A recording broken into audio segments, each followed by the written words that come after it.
Wanna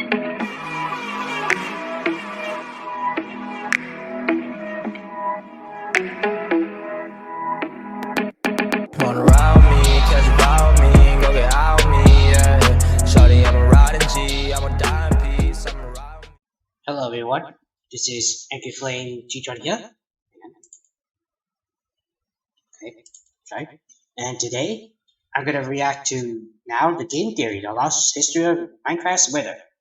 Made by the game theorists. Be sure to leave a like to the video, subscribe to the channel, and click the bell icon for more notifications. And comment down below to see what you think. So yeah, let's enjoy the reaction. There we go. Here's a mini theory to start things off. Endermites. What Oh. are they?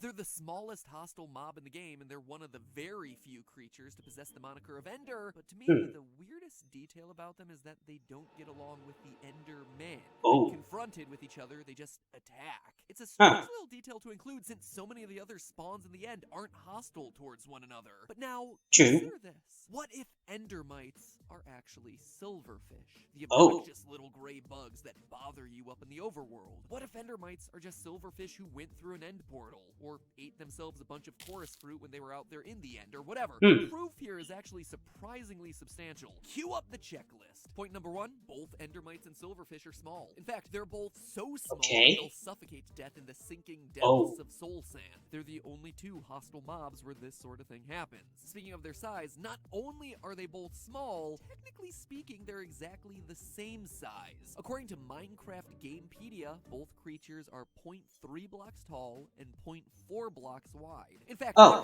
so similar that an early design of the Endermites was just that of silverfish. Right here on screen right now. The design was eventually changed during Java Edition 1.8, but for a while there, the 2 looked almost identical. Now, I know what you're Well, they are, but they're they just, colored assets. well, they got the spiky things on top. Creature, but think again. To understand exactly why, we need to look at the enchantment Bane of Arthropods. If we're being honest, Bane of Arthropods is pretty lame as far as enchantments go. Sure, it increases your attack damage, but it only works when fighting against one of 4 very specific mobs in the game. And 2 of those mobs are spiders, so 50% are supposedly diverse creatures in this universe. And those 2 happen to be silver. I mean, normal spiders I can take, but poisonous ones, basically cave ones, they're pretty annoying. AP Biology, what? But here's the kicker. The only way to get to the end is through portals that are hidden in strongholds deep underground, right? No big surprise there. But look into how strongholds are generated, and you notice something interesting. They always have to have a portal room. That makes sense, since they're the primary place that you find the portal to the end game. But the 2 features required of that portal room, obviously the portal, but also a silverfish spawner. Ladies and gentlemen, I don't know about you, but this to me reads like the criminals returning to the scene of the crime. So, why don't Endermen and Endermites get along? Well, if my last theory was correct about Endermen being an ancient race of builders, then one of their old foes would have been the silverfish. Silverfish who are in the perfect position to leap through end portals at the same time as these ancient builders. And so now, hundreds of generations and 1 end portal later, that battle is still being waged. New names, new faces, but the same old enemies. But hey, that's just a theory. And I'm just getting started. Hello, Internet! Welcome to Game Theory, the show that, yes, does indeed still talk about games, and not just why platforms need to respect their smaller creators, or why claiming video games causing violence is short-sighted. The reason I call out both those episodes, by the way, is that both of them underperformed. One even got itself demonetized, but they're, in my honest opinion, 2 of the most important episodes that we've ever done on the channel, so if you happen to miss either one of those, which there's a high likelihood that you did, please give them a watch after this video. Link is at the upper right corner of the screen, that old iCard. Put that YouTube feature to use. But today, we're not talking about those episodes. Instead, I'm looking to build on another theory. One that you all seem to like. One that started us down the path towards deciphering the hidden lore of Minecraft. Because there is lore here. It's not all giant golden wang monuments off in the distance. But unlike most other games, Minecraft's lore isn't told through dialogue and cutscenes. Instead, it's communicated through subtle design choices. Spawn conditions, character designs, achievements, achievement names, hostile versus friendly behavioral patterns, and all of that will be important today as we explore the secrets of the Wither. Because last time we looked at the end of the Minecraft story. Today, we're talking about how it all began. So, in case you missed it, or just forgot, during my last major Minecraft theory, we tallied up the evidence suggesting that Endermen are actually an evolved form of an ancient race of builders. They speak English. They're able to build rudimentary blocks. It would explain why strongholds are called strongholds in the first place, and why mysterious structures like underwater monuments and old mine shafts are left abandoned, dotted around the overworld when no other living creature in this universe has neither the ability to mine nor craft. The theory also explains the origins of end cities, and why they contain abandoned chests full of supplies totally inappropriate for life in that hostile purple environment. There's obviously a lot more, but you should just go watch that theory if you're interested. Link is in the didgeridoo. Anyway, one thing that I was speculating about in that theory was what motivated this ancient race of people to wind up in the end in the first place. They seemed like they were fleeing to it, but why? Curiosity? An accident? I ultimately conclude that it was to escape something. Some big threat that existed out there in the overworld. Now, obviously, the overworld is populated with zombies and creepers and skeletons, but that just doesn't seem like enough to warrant building out a massive underground fortress deep down near the bedrock. No, after doing the research, it's my belief that these ancient builders accidentally summoned the Wither, which proceeded them to decimate their established society, killing them off by the hundreds until they somehow managed to flee to the end and escape. Now, why would I say that? Yeah, they didn't know that was a one-way out trip. Shall we? When we defeat the Ender Dragon, we get ourselves the End achievement. And that makes a lot of sense, right? It's the quote-unquote final boss of the game after all. It cues the end credits. You're in a place literally called the End. It's an achievement name that totally works. But for summoning the Wither, you actually get the exact opposite. The Beginning, with a question mark. And then after its defeat, you get yourself the Beginning again, but this time it's with a period. It's a definitive statement that directly parallels how the Ender Dragon achievements are handled, but with one problem. The Wither can be summoned at any time, and it very often happens after the dragon has been killed. It's not the beginning of really anything in this game. I was tempted to think that maybe it's the beginning of a new adventure post-Ender Dragon, but again, that doesn't make a whole lot of sense since summoning and defeating the Wither is completely optional in the story. And if you do it, nothing much comes of it, really. It gives you a Nether Star, which, for as special and unique as that item is, just allows you to build a beacon that shoots lame buffs into the surrounding area. It's not all that cool or all that meaningful. But what if the Wither was the beginning in a different way? What if it's the beginning of the story for the ancient builders that started all this in motion in the first place? Look for a moment at the strongholds. They're buried super deep underground, like absurdly deep, and with literally no trace of their existence on the surface. They're like bomb shelters, safety bunkers. But they're defending against what? Zombies? Creepers? I don't think so. You don't go to that extreme just to defend against a regular mob, but a fearsome creature like the Wither that spreads death and decay to anything in its sights? Absolutely.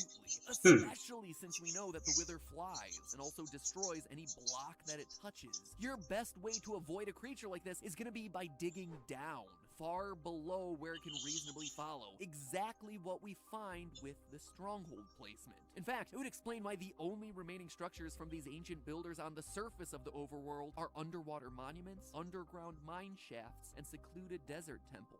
They're the only structures that the Wither wasn't likely to touch and immediately destroy. And on that note, what's the key feature that exists inside of a stronghold? Well, it's a portal to the end. Now, we just established that the Wither can destroy almost any block that it touches. Almost any block being the operative word there. There are very few exceptions to things that it can destroy. Those exceptions include bedrock, command blocks, extended pistons, and end portal blocks and end portal frames. I don't know about you, but if my society is being decimated and I'm trapped in my underground bunker running away from this terrible beast that destroys everything it touches, I'm making sure that I'm building that last-ditch escape effort using supplies that are going to be Wither-proof. We also can be sure that the Wither was known by the ancient builders. If you look closely at the chiseled red sandstone that was used as decorations in ancient buildings like desert temples and underwater ruins, you'll notice a hieroglyphic that clearly depicts the Wither. Straight body, 3 skeletal heads. So, whoever created these structures in the first place certainly knew that this thing existed. But how? Or maybe more importantly, why? Why would anyone intentionally try to summon this thing in the first place? Well, let's look at how it's built, shall we? The Wither requires two very interesting ingredients in order to be summoned. The first is soul sand, found throughout the Nether. Sand that's relatively unremarkable in every way. Oh yeah, except for it being composed of the souls of the damned. It's well known at this point that if you look at the pattern on soul sand close enough, you'll notice screaming faces staring right back at you. It's also why you get sucked down a bit when you're walking across it, almost like the lost souls are pulling you down into them, violently getting you to join them. Yes, ladies and gentlemen, this is me talking about Minecraft. Kid-friendly, brand approved. So ingredient number 1, 4 cubic meters of damned souls. Check mark there. Secondly, you need 3 withered skeleton heads. But why these particular heads and not just any skeleton head? Well, to understand that, we need to find out what makes the wither skeleton so different from its brethren. You see, wither skeletons are exclusive to nether fortresses. This is worth noting because think about how crazy this is. We're basically in Minecraft's equivalent of HE double toothpicks, a world of ghasts and blazes, where everything is set on fire and nothing can build. Heck, most of the enemy spawns here don't even have arms, and yet somehow there are fortresses here that are being supervised by large cursed skeletons. Fortresses, mind you, that contain chests full of gold and diamonds and iron, saddles and horse armor, all materials that aren't found down in the nether naturally, supplies that had to have been brought down there and left by the original people who constructed these things in the first place. The end city chests function much the same way, and wouldn't you know it, they also contain the same sorts of loot, iron and gold and diamonds and horse armor and saddles. Almost like it's the same people carrying their major supplies from place to place. So using this information, let me tell you a little story. An ancient race of builders descends into the nether to harvest its resources. They construct fortresses down there to defend against the hostile environment and store their supplies. But over time, as is natural, some of their ranks die. The nether is a dangerous and violent environment after all. So they bury their dead in the ground, but they don't realize that this place works differently than the overworld they're used to. What little soft ground there is actually sucks the soul out of the dead bodies, giving rise to soul sand, and leaving these bodies as just an undead husk of what they once were. It produces a wither skeleton, an aggressive, charred group of bones that, as an undead, lives on to complete the purpose it was given when it was alive: defend its fortress. Seeing all this, the is almost like the last thing you want to do when you die. Does indeed contain lost souls and somehow gives rise to the skeletons of the dead. Maybe there's a way to combine the two and bring their dead friends back to life. These builders were a proud people. I mean, they were builders, after all. Whatever they dreamed came into being from their very hands. They had conquered the earth, they had conquered the realms of heck. Now they would conquer the one thing impossible to any man: death. They would... Yeah, that would be impossible. Itself. I mean, with the raw materials, you can construct anything, right? Why not a lost human? You have the soul in the sand, you have the body in the wither skeleton. Why wouldn't it work? The last thing I'll call out here. You'll notice that none of the items in nether chests are enchanted, but by the time you get to the end, a lot of them are. The reason I call this out is that it shows an escalation in the way these ancient builders started using magic. By the time they end their journey in the end, they're full-blown magic users. They've started to go beyond just progression. They're starting to play with mystical forces. So, how does this story all work out? Well, it's a classic tale of hubris. The builders, having been to the fiery depths of heck, try to harness the ultimate resource, the power of life and death itself. They combine the soul and the body, the soul sand and the wither skeleton head, and it doesn't work. But by this point, they're obsessed. There has to be a way to make it work. Like so many other fictional characters before them, like Dr. Frankenstein, like the Elrics. They're convinced that they have the right ingredients, and so they start going down darker, more supernatural paths in their quest to crack the mystery. Magic, enchantment, potions. Maybe they go to the witches, already outcasts from society for their use of soul sand to concoct awkward potions and strange brews. And that's when they stumble upon it. They finally manage to create something, but it wasn't what they expected. Instead of bringing new life to a dead friend, they create a hideous and destructive beast. One out to Oh. punish them for tampering with the laws of nature itself. They make the Wither, an unstoppable force. A beast that, as we know, destroys the blocks that it touches and curses anything that gets in its way with decay. Gone overnight are the great buildings that this ancient race once constructed. The only things that remain standing are temples far out into the deserts, mine shafts hidden deep underground, monuments under the water. Gone are all the people of this once great society, one by one consumed by the Wither, a disease literally eating them away from the inside. Friends, neighbors, dead, decayed,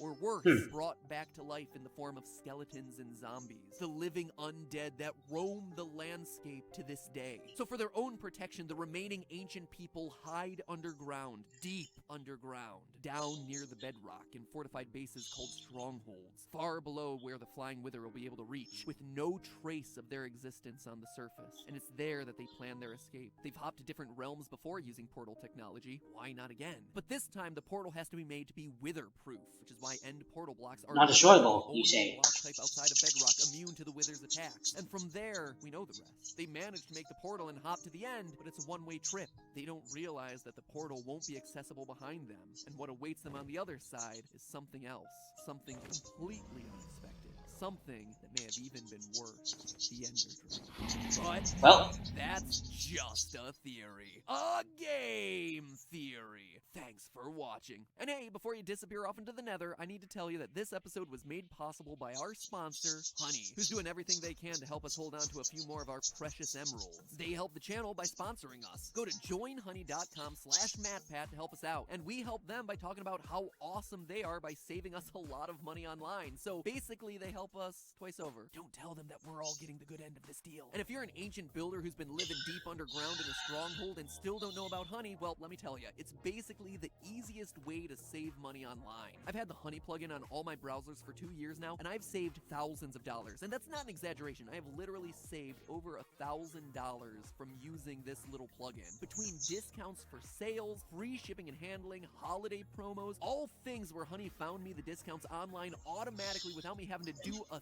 thing at all the places I shop anyway. Honey saves me on shipping literally every time I buy my baby new clothes, like this zippity zip here. It's like a sleeping bag that they can wear anywhere. It's great. Literally last week it saved me $50 on clothes that I bought at Express. I use it on Amazon and Best Buy for electronics. It's on over 20,000 sites, so it's there.